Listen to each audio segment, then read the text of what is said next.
The illusion of control in the human mind.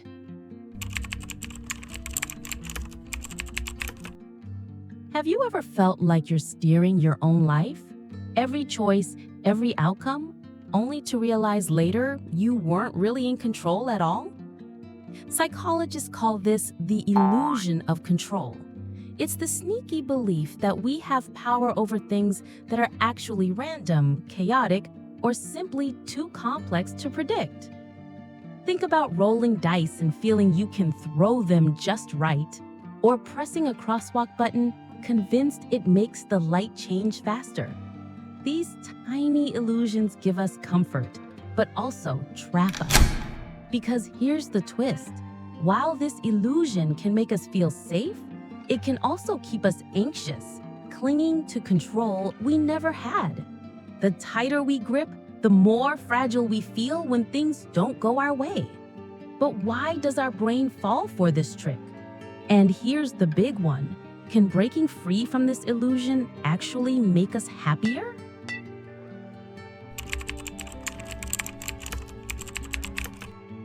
Why does our brain love the illusion of control so much? It comes down to survival.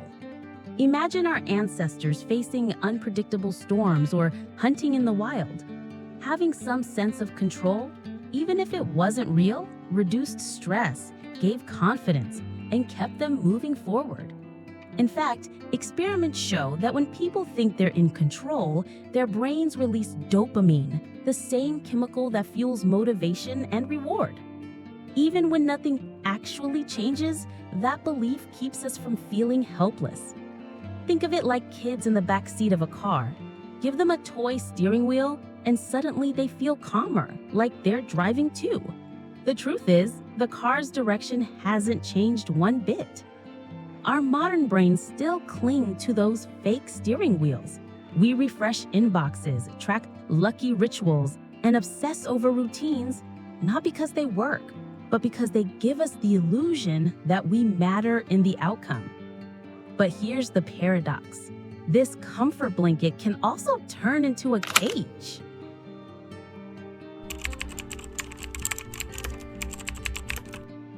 Here's the dark side. The illusion of control doesn't just soothe us, it can quietly break us. When we believe we control everything, failure feels personal. If a relationship ends, we assume we should have done more. If a project collapses, we punish ourselves for not managing it better. The truth is, life is stitched with randomness. Weather shifts, markets crash, people change their minds. But when we cling to the illusion, every unpredictable turn becomes an attack on our identity. This is why so many of us spiral into anxiety or burnout.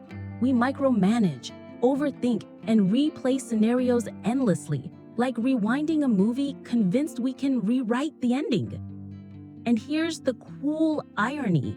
The harder we try to grip control, the more powerless we feel when reality slips through our fingers. It's not weakness. It's the human brain, wired to chase certainty even when none exists. But recognizing this trap, that's the first step to breaking free. What if the freedom we crave doesn't come from controlling more, but from letting go? It sounds backwards, almost irresponsible. But research in psychology shows that people who accept uncertainty live calmer, happier lives. They bounce back from setbacks faster, and they suffer less from anxiety. Because when you stop clinging to outcomes, you start focusing on what's real, your actions, your choices, your presence in the moment. You can't control if the storm comes, but you can choose to light a candle, find shelter, and wait with courage. This shift is not weakness, it's strength. Surrender isn't giving up, it's finally seeing what's in your hands and what never was. Think of it like floating in water. The more you thrash to stay afloat, the more you sink. The moment you let go, your body rises naturally. That's the paradox of freedom. In releasing control, we discover peace. So, how do we live with this awareness? Knowing control is an illusion, yet still moving through life with purpose. The answer isn't to abandon effort, but to shift focus. Instead of obsessing over outcomes, anchor yourself in actions. Instead of chasing certainty, practice flexibility. It can be as simple as mindful breathing when you're overwhelmed or journaling to release the pressure of what ifs. It's choosing progress over perfection, presence over prediction.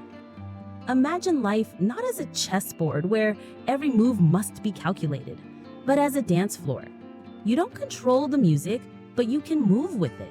Sometimes it's fast, sometimes slow, sometimes it stops altogether. The beauty lies in the dance itself. This mindset doesn't erase fear, but it transforms it. The shadows of anxieties become softer, the ticking clock less threatening, and the swirling clouds a reminder that storms always pass. And here's the final twist. When you stop demanding control, you discover something deeper. Not control, but freedom.